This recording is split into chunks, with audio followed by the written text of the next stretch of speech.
Today I'm going to be walking you through how I built this doggy daybed. My dogs love looking out the window, watching the day go by, barking at squirrels, but the height of the windows in our living room are too tall for their little corgi legs to see over.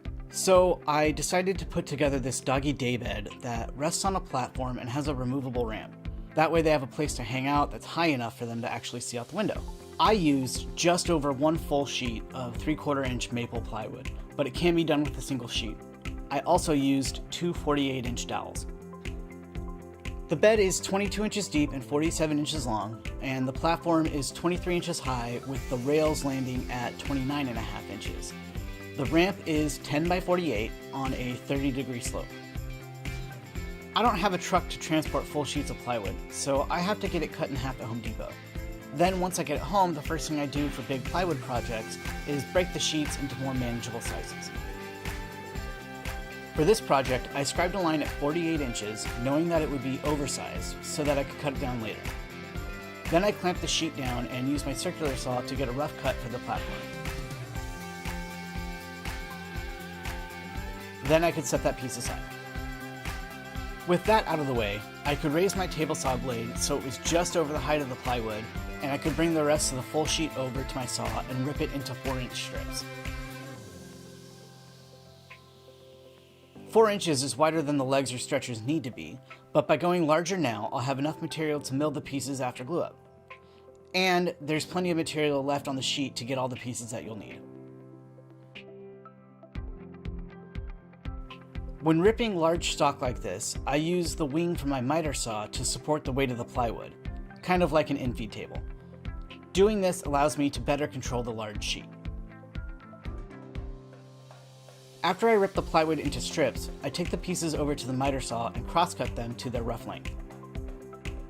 I cut the leg pieces to 31 inches, and I needed 16 pieces to glue up for the legs. The short stretcher pieces were cut to 19 inches, and I needed 2 of them for each set. The long stretcher is cut to 42 inches, and I just needed 2 of them. I cut all the top rail pieces to 23 inches, and for the secondary posts I cut 7-inch pieces and needed 3 for each one. With all the pieces cut, I could glue together the strips to make the legs, lower stretchers, and the secondary posts. I divided all the pieces into groups and made sure that I found the 2 best looking ones to be the faces for the legs and stretchers.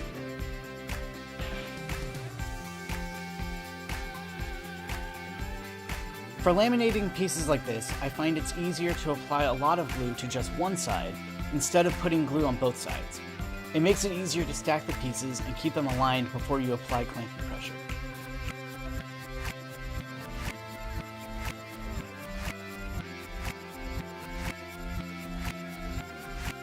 For F-style clamps, I always make sure to use scrap pieces so that I don't mar or scratch my project piece.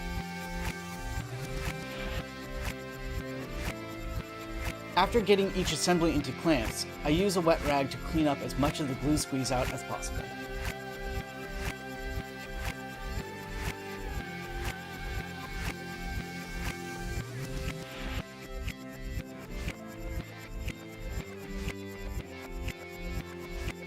I let the assemblies dry overnight, and then I took them out of the clamps. Having my bar clamp storage right over my workbench has been incredibly handy for doing glue-ups. After pulling the pieces out of the clamps, I used a large putty knife and a chisel to clean up any leftover glue.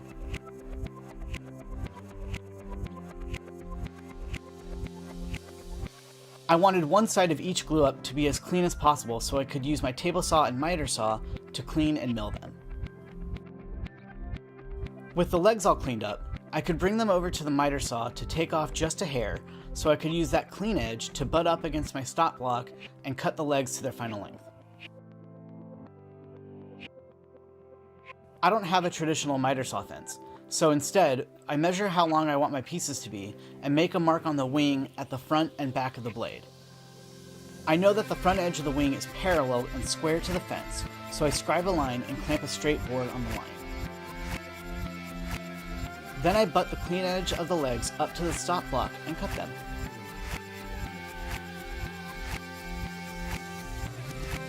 When I have to saw through thick material like this, instead of just going straight down like a chop saw, I slide the blade back and forth. This helps clear out sawdust and prevents burning on the piece. To clean up the legs, I first set my table saw fence to take off about 1/32 of an inch. Then I ran the mostly clean sides against the fence and took a pass. I set this individually for all the pieces. This creates one perfectly smooth side, so I could then flip the piece 180 degrees and run it through the saw for its final width. For the legs, I set the saw to 3 inches, creating a 3-inch square leg, and ran each one through. I milled down the stretchers and secondary posts in mostly the same way, running them through the table saw first and then through the miter saw.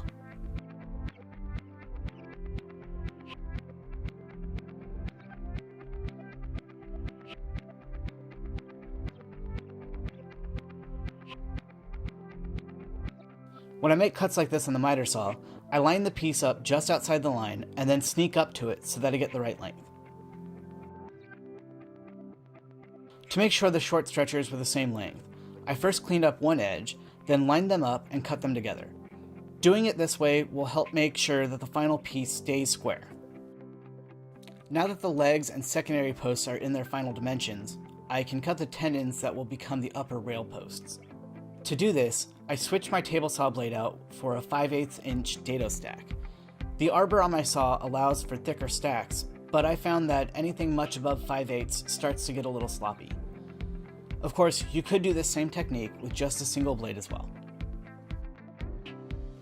I used the secondary posts and a scrap piece of plywood to mark out how long I would need to make the tenons. Then I set my fence up with a stop block for the right distance on the legs. Using a stop block and a miter gauge like this reduces the risk of your piece binding up between the blade and the fence. I raised the dado stack to 3/8 of an inch to create a shelf for the bed platform to sit on once it all gets assembled. Then I took my time running all 4 legs on all 4 sides through the saw.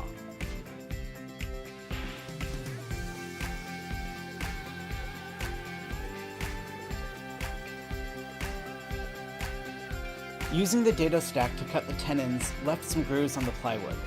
I started trying to clean this up with a chisel and hand sanding, but I switched out to a power sander to make the process faster. I used my sheet sander instead of my random orbit sander so that I could make sure that the edges of the shelves stayed square with the tenons. I didn't want to use any metal fasteners on this project, so I took the dowels and cut them down to 2-inch pieces. I used my dowel cutting jig to make this easier. It's a square piece of MDF glued to a scrap of plywood that I made a perfectly square groove on for my hacksaw blade to run through. Then I could clamp a stop block on it and get equal sized square dowels. I made 4 dowels for each joint. To drill the corresponding dowel holes in the stretchers, I used my Rockler dowel jig. By clamping the jig to the end of the stretcher, I could use my drill to make perfectly sized 90-degree holes for the dowels. A collar on the drill bit sets the depth for the drill so you don't drill too deep.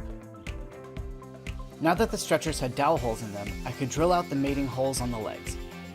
I couldn't use the dowel jig for this because it wasn't deep enough to reach the center of the legs. So I laid the legs on my workbench and used a scrap piece of plywood as a spacer to lift the stretcher to the right height. I measured up 8 inches from the bottom of each leg and used a square to mark a line. Then I could insert the dowel points into the stretchers. They sit inside the dowel holes and have a point on the outside so that you can mark a second piece exactly where the hole should be. I used a square to line up the stretchers, then used a mallet to pound the pieces together, leaving a divot where I could center up a brad point bit to drill the hole.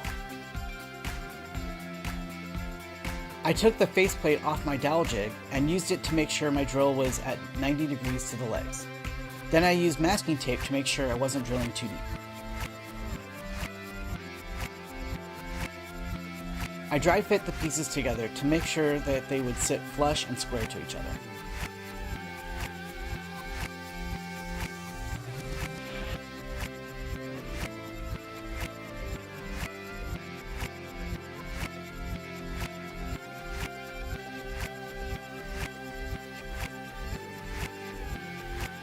Now that all the individual pieces were milled and assembled, I could work on the platform. I moved the piece I had set aside up to my workbench and dry fit the legs on top of it. This allowed me to get a real-life measurement for how big to cut the platform. I placed the leg assembly in line with the 2 square factory edges of the plywood, and I made sure to measure multiple times to make sure it was square. Then I could mark where the legs would land and measure what size to cut the platform to. I waited until the leg assembly was done to cut down the platform so that I was referencing the actual lengths for the legs. I ripped the platform down to its final width of 22 inches at the table saw. Using a featherboard helps keep the piece pressed up against the fence. My miter saw doesn't have enough cutting capacity to cross-cut it to length, and cutting it on the table saw would leave a large portion of it unsupported. So I put a piece of 2-inch insulation on my bench and taped a straight edge on the platform so I could use my circular saw to cut it down. Now that the platform was at its final size, I could mark out where to cut the mortises. I lined up the legs with the corners and marked their size. Then I measured 3/8 of an inch all the way around. I chucked a 2-inch Forstner bit into my drill and used that to hog out a majority of the mortises. You could just drill a normal size hole and then use a jigsaw to cut away the material, but I trust my drilling skills more than my jigsaw skills and wanted to limit how much sawing I would have to do. I then went in with my jigsaw to remove the rest of the material, being extra careful to sneak up to the lines so I don't cut away more than necessary.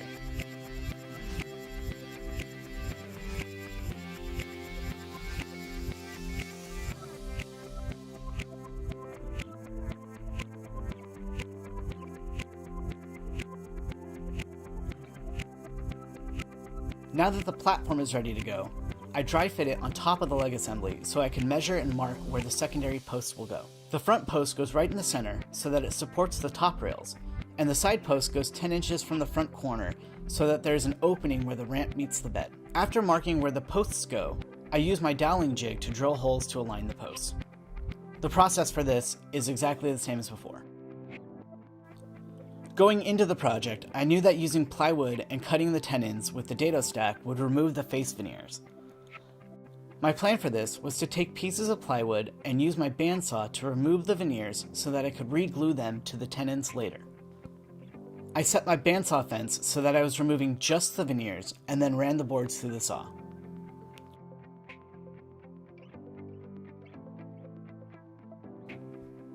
With all the individual pieces done for the bed platform, I could use a 1/4 inch roundover bit in my palm router to give everything a slightly rounded edge. I went over all the legs, stretchers, posts, and the platform, making sure to round over the tops and bottoms as well as all the sides.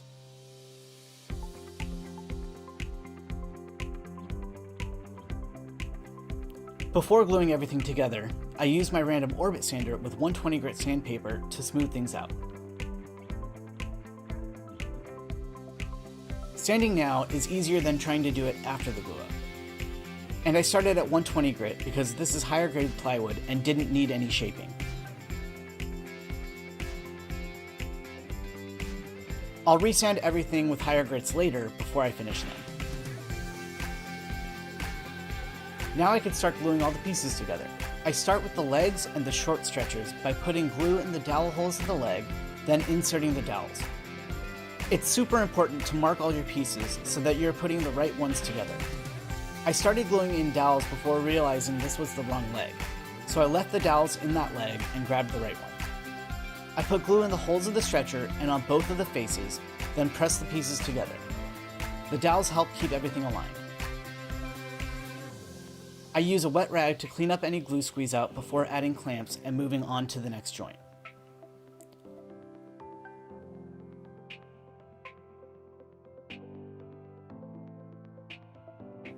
Then I glued the other short leg assembly together and set the two aside to dry for a few hours before removing them from the clamps and gluing in the long stretcher.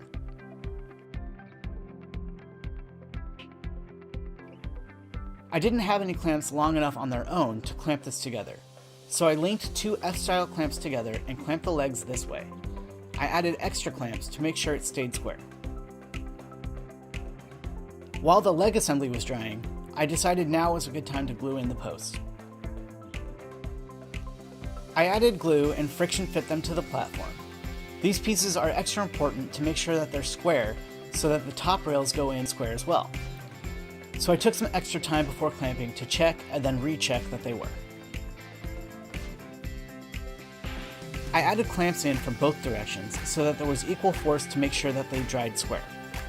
Then I used a wet rag to clean up the squeeze out. Once those dried, I could add the platform to the legs. I set the platform on the tenons so there was just a few inches between the shelves and the platform. Then I used a glue brush to apply a liberal amount of glue and used bar clamps to pull it all together. While the bed was drying, I moved it out to the driveway so I had room to glue on the new veneers. I used a glue brush to apply plenty of glue to the veneers, then clamp them to the tenons. I made sure to use as many clamps as needed to close any gaps between the veneers and the tenons. Then cleaned up the squeeze out with a rag. After everything was dry, I used a flush trim bit in my router to take off a majority of the excess veneer material. Then I used a chisel and a mallet to clean up the edges.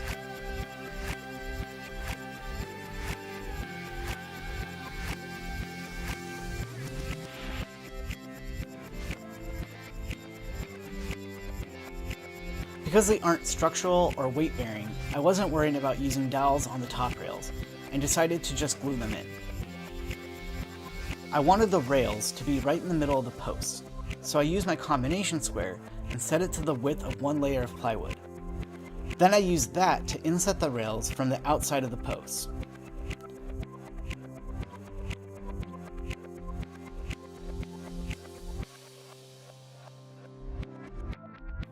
I glued up the first 3 rails, then let them dry for a few hours before removing the clamps, then glued in the last rail and set the bed aside for now. To prep the ramp, I broke down another half sheet of plywood on my table saw and miter saw. I ripped 11 inches off the sheet, then measured and marked so I could cross-cut it down to 48 inches before bringing it back to the table saw and ripping it to its final width of 10 inches. To cut the angles on the ends of the ramp, I used a digital angle finder to move my table saw blade to 60 degrees. Then I removed the insert plate and used my crosscut sled to cut the angles on the ramp piece. I glued and milled the ramp supports the same way I did the legs and stretchers, but on the top ends of the supports, I cut a 60-degree angle to match the ramp. Then I clamped the pieces together, cleaned up the glue squeeze out, and set it aside to dry. To make the ramp attachment support, I glued up a block of plywood and off-camera cut a 3/4 inch dado in it, then cut a 45-degree bevel on the front to allow clearance for the ramp. Once the ramp support was dry, I took it out of the clamps and gave both the ramp and the support a 1/4 inch round over to match the bed platform.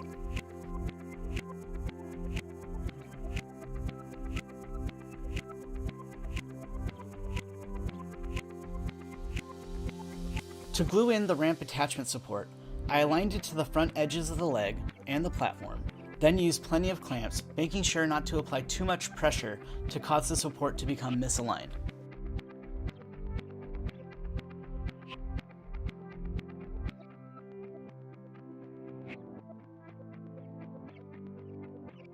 I wanted to not use any fasteners on this project, but I couldn't quite figure out the right angles to be able to glue the supports to the ramp.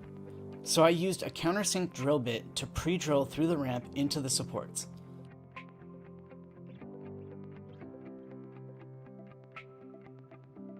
Then I applied glue to the supports and drove in 2.5 inch screws, making sure that they were completely flush and recessed into the ramp. I'm going to be covering the ramp in carpet tile, so I'm not too worried about seeing the exposed screws. With everything finally glued up, I could put the finishing touches on the bed. I started by sanding the ramp and the bed with 220 grit sandpaper. Then I removed any leftover dust with a tack cloth before adding the first coat of finish. To finish the project, I used Varathane water-based polyurethane in satin finish and just applied it with a brush. Once the finish dried, I came back and sanded everything with 400 grit sandpaper. I applied 2 more coats of poly, sanding in between, then did a quick run with 400 grit sandpaper to knock off any tack left over after the final coat. And with that, the build portion of this project is done. I'm really happy with how it all came together, and I think the dogs will get a lot of use out of it. We ordered a custom cushion to place on the top, as well as some thick carpet tile to act as tread on the ramp. So I'm just waiting on those couple pieces to come in, and then I can finish up this project. And I'll post an update video once it's done. I hope you guys got something out of this project. If you did, feel free to like and subscribe. I'm going to be putting a video out every couple of weeks. This is the first build video that I'm doing, so feel free to drop a comment below and tell me what you liked, what you didn't like, what you think should be changed, what I could do better. I'm open to comments, and I'll see you guys next time.